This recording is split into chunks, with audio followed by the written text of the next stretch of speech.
मिर्जापुर एक ऐसा शहर जहां कानून से ज्यादा ताकत बोलती है, जहां डर की नींव पर सत्ता की इमारत खड़ी होती है और इस सत्ता के सबसे ऊंचे सिंहासन पर बैठा है कालीन भैया।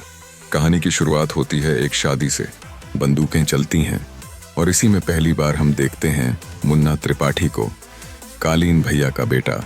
मुन्ना किसी स्कूल प्रिंसिपल के बेटे की शादी में पहुंचता है, लेकिन वजह कुछ और है। मुन्ना चाहता है कि प्रिंसिपल उसके बेटे को पास कर दे, वरना अंजाम बुरा होगा। लेकिन मामला इतना बिगड़ता है कि मुन्ना वहीं पर दूल्हे को गोली मार देता है और फिर वहां से भाग जाता है। अब एंट्री होती है मिर्जापुर के डॉन अखंडानंद त्रिपाठी उर्फ कालीन भैया की। कालीन भैया दिखने में सीधे साधे लगते हैं, लेकिन असल में वो मिर्जापुर के गन और ड्रग्स के बादशाह हैं। उनका पूरा साम्राज्य कर्सी, डर और धंधे पर टिका है।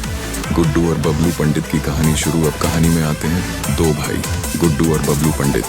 गुड्डू बॉडी बिल्डर जो मिस्टर पूर्वांचल बनना चाहता है। बबलू दिमाग वाला भाई जो अक्ल और प्लानिंग में तेज है।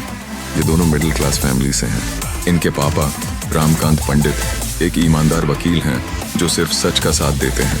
उसे जल्दी ही पता चल जाता है कि गोली मुन्ना त्रिपाठी ने चलाई है। मौर्य ठान लेता है कि अब मिर्जापुर को साफ करना है। कॉलेज, प्यार और पहल कॉलेज में गुड्डू की नजदीकियां बढ़ रही हैं स्वीटी गुप्ता से, जो एक तेज तर्रार लड़की है। और मजे की बात यह है कि स्वीटी मुन्ना त्रिपाठी की क्रश है, यानी लड़ाई की जड़ यहीं से शुरू होती है।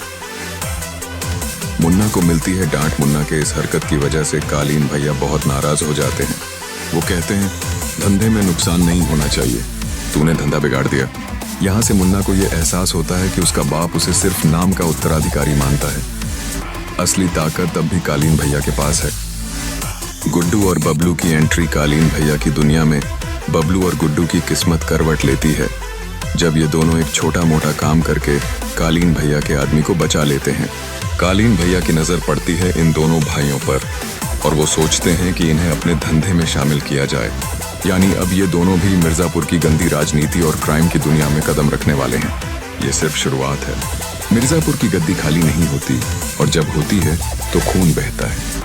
अगर आपको मिर्जापुर का ये पहला एपिसोड पसंद आया हो तो लाइक करें, कमेंट में बताएं कि अगला एपिसोड सबसे खतरनाक किसे लगा, और सब्सक्राइब करें फिल्म वर्स एक्सप्लेन्ड, जहां हर सीन को डिकोड किया जाएगा।